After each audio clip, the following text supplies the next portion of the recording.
100 grams. Oh, what's good? It's Blake, Blizzy Robinson. Everybody call me Blizzy, you dig? So where are you from? From the west side of New Orleans, you know. But I got ties, you know, all over. Alright, so tell us a little bit about your childhood. Where you grew up at, how it was for you. My childhood, shit. I grew up between Marrero, Harvey, the Ninth Ward, Shrewsbury, because the Ninth Ward and Shrewsbury because I come from a religious background. My dad a pastor. So you know when you're a PK, you at church every day of the week. So he had two churches. He had one in the Ninth Ward and he still got one in Shrewsbury. So I used to be out majority of the week. So I know everybody in those neighborhoods. So that's kind of how I grew up, you know, doing the church thing. Faith is real big in my family. Had a regular childhood, both parents. Nothing too crazy, but you know, niggas still had real life situations. So that was going to be really the next question. You know, did you grow up with both parents? So since you said you did, do you feel like does that give you an advantage in life or does it give any disadvantages with that as well? I wouldn't say advantage. I would just say it gave me balance. It gave me balance for sure. And by them having a healthy relationship, it just showed me what type of relationship to look for when I'm, out here moving and shaking with females. Cool. So, all right, what high school you went to? I went to Shell before the hurricane, and then after the hurricane, I moved to Monroe, Louisiana, and I finished at Washita Parish High School. Yeah, and played basketball. That's the only reason I stayed up there, to play basketball. So that's the only reason I went to school, period. Was one of the first things that you kind of fell in love with as far as anything just outside of school? Basketball and music and drums, you know. Yeah, facts. Basketball, I played basketball since I can remember. Yeah. So how long has music been a part of your life? My first memory, I can remember I was like 3 years old. I used to go in the kitchen. I used to just take like the pots and pans and beat on them. And then that's kind of how my parents figured out that I could drum. So after that, they used to just sit me next to the drummer at church every time they had rehearsal or like a service or something. And then they initially bought me a drum set, and then I just kept getting better. I ain't never taken no lessons or nothing. I just kept fooling with it, and then bam, here we is today.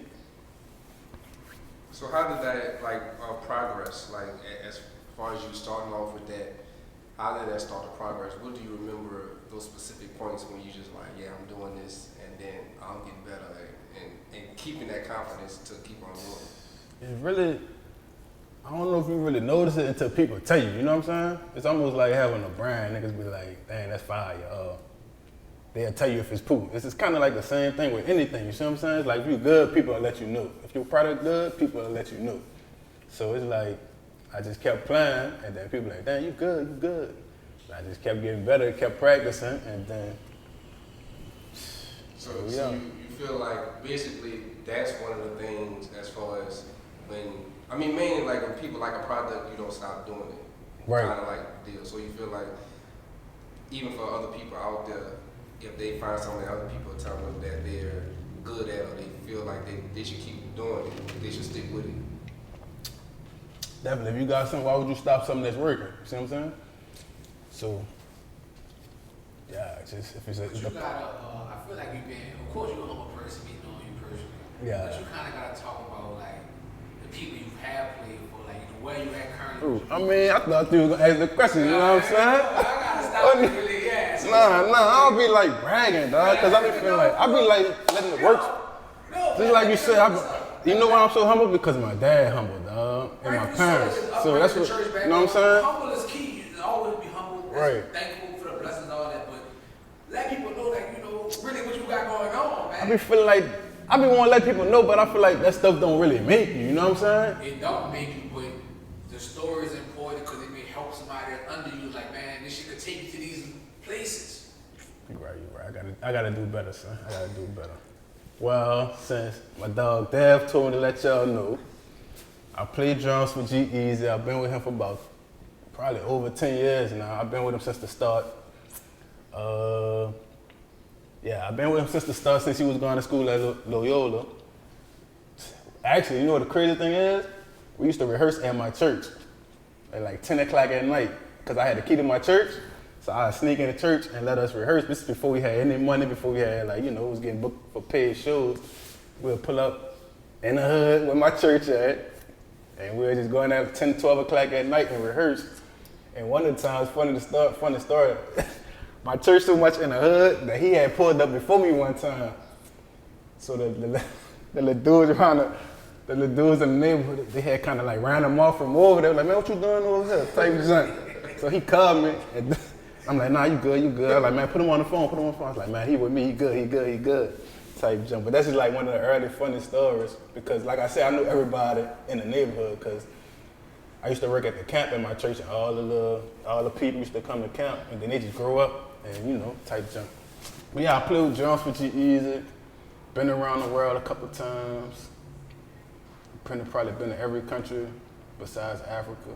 Yeah, I've been pretty much everywhere. Played the biggest stadiums. Been on tour with Drake, Wayne, Trippie Redd, Lil Uzi, Ty Dolla $ign. And from you traveling as much as you did with the music and shit, could you is there any certain perspective that you got from going to different places and just seeing all these different things?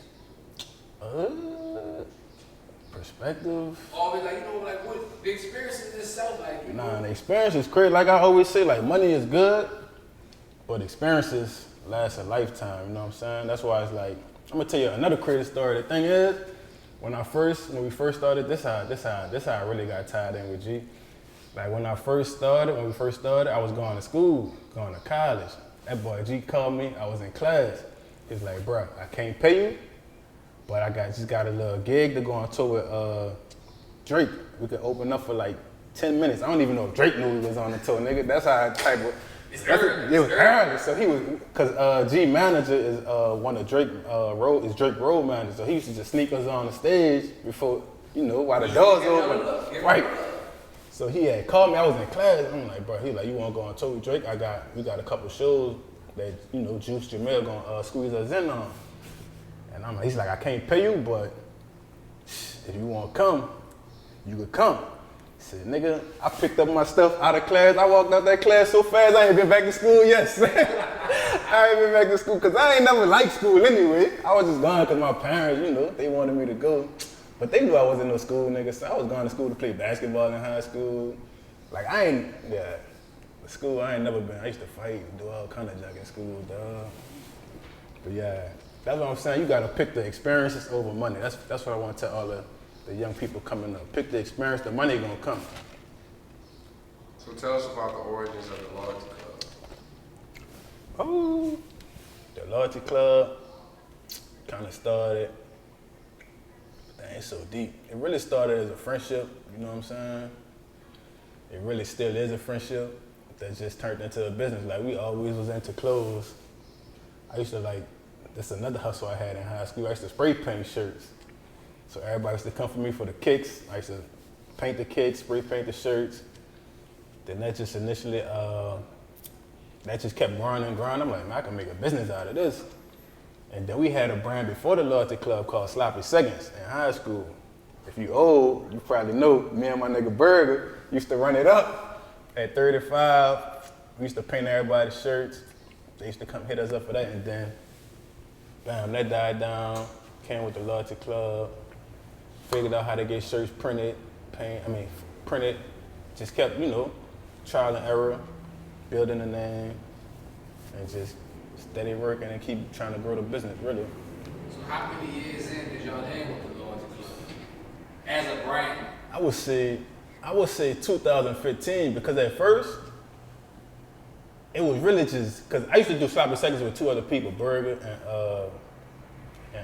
and my partner Cash, that's Stan Monroe. That's when I was going to high school. So I used to hold down Monroe, and Chad used to hold down New Orleans. And then I'd come down here on the weekends, paint it up, this shit out, whatever. So I would say that's kind of the start, but I used to do the lunch. Then I started doing lunch club by myself. And the crazy thing is, I used to beg this nigga Jared, son. Cause Jared used to just buy shirts from us, like for Sloppy Seconds, cause that was always like the home. That was really, I met Jared through Bergen. They was best homies in high school. So he would just always come buy the shirts, and then we just all got cool. And then like I just noticed like every time, like we'll go on trips and do stuff, this nigga will have everything planned out to the T.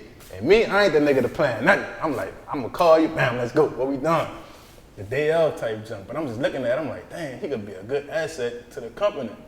But I kept asking him, like, I ain't fooling with it, son. I don't like the name. I ain't fooling with it, son. I don't really want to do it.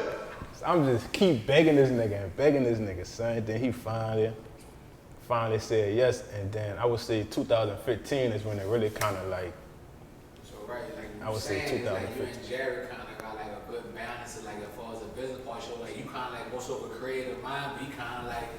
Jared is a freaking, what's the word? Administrative type of person. I hate all that junk. I'm not looking at the paperwork. Balance though for you to go partnership, dog. I hate paperwork. I hate all that kind of So junk. you do all the business as far as, you know, getting structures and all that stuff. Oh yeah, like when we got the store, he doing all the paperwork. I ain't gonna lie, I trust that nigga with my life, son. Cause if I didn't, he could really screw a nigga over, boy. That boy, he do, yeah. So with all this going on, what keeps you inspired? Keep me inspired? Just seeing like New Orleans for sure. My family keep me inspired. Seeing stories like this and your partner, and seeing everybody come up, dog, cause I ain't no hater. I like to see people come up. I like to see, other brands come up. And then that just keep me inspired to be like, dang, even if somebody doing something bigger than us, I'd be like, dang, we could get to that point. You know what I'm saying? It's fire to see that a person from our city is going up. And I just be like, dang, my time coming type junk. I don't be like, oh man, why he doing this? He shouldn't be doing this, But nah, I just like seeing other people win, dog, to be honest with you. That's what keep me inspired. Yeah, so throughout all that too, like what you got going on now as far as, what you got going on now and what's coming up in the future for you? Right now we gonna be releasing a lot of more stuff, like more frequently, because I feel like we be slow with our drops, dog. We'll drop and then not drop for another 3-4 months. But you can't do that when you have a stove. That's what I'm realizing, dog. People coming in there, they want new stuff every week. So that's what we focusing on, not just getting more drops and more frequent. That we still got the music side going with the artists. We're releasing more music with Be First videos. Right, talk a little about that, about the Larger Club, like the different branches of the Larger Club. We know y'all for the clothes for sure. Yeah, we got the clothes popping. Then we got 2 artists, Jay and Be Fresh. So that just came about really from being around G-Eazy, seeing how they move, seeing how his managers move, just being in the industry. I'm like, man, they doing this. I feel like I can do this. I got the ear. I got the ear. I know talent. I know what's gonna work. So I found 2 artists that I believe in, and we just been pushing with them. We've been making good moves with them. It's just, it's hard. Music take a lot of money. That's the thing people don't understand. To pop an artist off, it take a lot of money. So we just trying to find our niche in that, and then, once we catch a break, it's gonna all pay off. We got this shit with me and Jared about to drop. That's coming soon. The big timers, dog. The big timers, bro. Yeah, that's coming, dog. So you say you've been all around the world. So in your opinion, what makes New Orleans, since you've seen all these other different places as well? New Orleans people just have a different type of toughness. You know what I'm saying? It's like that's what makes New Orleans like. The spirit, the attitude is like the, what's the word I'm trying to use, dog? Dang. The hospitality, that's the word I'm looking for. The hospitality. New Orleans got hospitality like no other. I feel like they accept like, it's really a real acceptance to people, you know what I'm saying? When people come down here, they be like, dang, everybody speak to each other, you know what I'm saying? When you go out of town, especially New York or something, niggas is not speaking to you. You just, Yeah. so I just feel like that's what makes New Orleans, New Orleans. And the food, you know, all the food, all that type of stuff. It's something you never know what's gonna happen in New Orleans, dog. It's just, every day is like, you just never know. You just gotta hope you don't get caught in the crossfire, dog. So Real. that leads to the next thing. You know, you never know what happens in New Orleans. So tell us something, a story that only could happen in New Orleans that you have experienced. You kind of touched on something already, like when Jesus put up to the church. Oh yeah, that junk was crazy, boy. That boy called me so fast. I said, man, he good. That shit, I seen a nigga get shot at Sonic when I was young. On the West Bank, on Manhattan. I seen that. Man, something that crazy happened to me a few months ago. Man, I'm going to a funeral in the Ninth Ward, boy. I'm going to a funeral. I gotta play the drums at a funeral. So normally I be on my P's and Q's with it, but I went to the funeral, so I ain't know where the church was at. So I hit the block, like I'm going slow, I'm trying to see, but they had a whole bunch of people outside, you know. So I hit the block, I missed my turn, so I had to circle back. Boy, when I circled back, boy, about 10 niggas with guns up on me, boy. Boy, I rolled down my window so fast, I said, hold up. I ain't knowing that, brother, I'm just trying to go to the funeral, dog. And boy, I had them bought the loyalty club card. I was like, oh, all right, you good, dog, you good. Then they let me go to the funeral, boy. That joke was crazy. I thought I was gonna die. I said, man, I'm texting everybody I know. I said, man, I almost got killed. Going to a funeral, right? Going to a funeral, I'm about to die. Then I didn't even know the person. I didn't even know the person who the funeral was for. I'm just going to help somebody, you know, play the drums. I said, I can't be doing nothing, man. All right, cool. So if you could go back in time to tell out of yourself or even any younger individual right now, what would you tell them from the experiences that you've had up until now for inspiration? If I can go back in my time and tell what, my younger self is Yeah, just, so what is the youth in general? I'm gonna tell the youth this, because that's what I've been saying a lot lately. Everybody feel like they gotta be a gangster and be tough. I know we live in a tough city, dog. The junk aggravating, though. Everybody ain't a gangster, my nigga. Like, everybody, it's like, bro, it's cool to say what's up to a nigga, you know what I'm saying? It's like, everybody feel like they gotta have their guard on. It's like, dog, I'm not trying to be the toughest nigga. I'm trying to live, my nigga. Like, I won't make it to see 50, 60. Like, I'm not trying to be tough. It's like, I feel like these kids just got like the wrong influences. I feel like, man, just be. Well, for those that feel like that they have to be like that, what do you feel type of attitude or a suggestion that you would give to them to get out of that type of mentality? Well, I would suggest just find like what you like to do. I feel like a lot of these people don't know what they really like to do, so they see these rappers and they see these street dudes, and they just they see the money, they get blinded by the money, the glitz, the diamonds, the chains, so they just automatically go after that, but not knowing that they got a million other ways you can still get that type of money. You know what I'm saying? It's like, so pretty much just find out what you like and then just zone in on that, because that's what I did. Like, once I figured out I like designing clothes, I ain't stopped. Once I figured out I like playing drums, I still haven't stopped. So and then it brought me money. With, right, that's what just continuing to have preservation, to keep doing things and not giving up on what you started. Right, because people won't get rich so fast and quick. It don't work like that. You gotta have consistency. You gotta have consistency, and you gotta have consistency, and you gotta put your 10,000 hours in. Like, Stay down, bro. man, you gotta stay down. It's like niggas will start. But the $10,000 is just a start. That's just a start. Shit, keep it right. That's just to make sure that you're serious about getting this blessing. The $10,000 is to make sure you really get into the club. That's facts, but people don't even want. People can't even make it to the $10,000. Like, dog. They acting like we got a stove. We ain't got the biggest stove, but you know how long it took us to get to that stove. You know what I'm saying? And we trying to expand and all that, but it's like, dog, we done put our work in to get to this stove. Like, what makes you think you should have a stove in a year? Like, sometimes it work for people like that, but it's like, dog, put your work Put in. the groundwork in. All right, so tell everybody where to find you at and anything, any of your merchandise and everything, just where to find all that stuff there as well. You can find me on Instagram, like everybody else. I be trying not to be on that dog, but I hate that junk. But it's Blizzy LC, BLIZZYLC. You can follow the Loyalty Club for sure. That's the Loyalty Club, you know, the Loyalty Club, you know how to spell it. And the loyaltyclub.us, that's where you just shop all the products. You can also go on there, listen to the music. We got the sound section on the front page. You know, click shop or you click sound. Bam, you in there. And that's it. Address for the stove. Oh, the stove, you gotta pull up to the stove, man. The stove, 841 Fulton Street.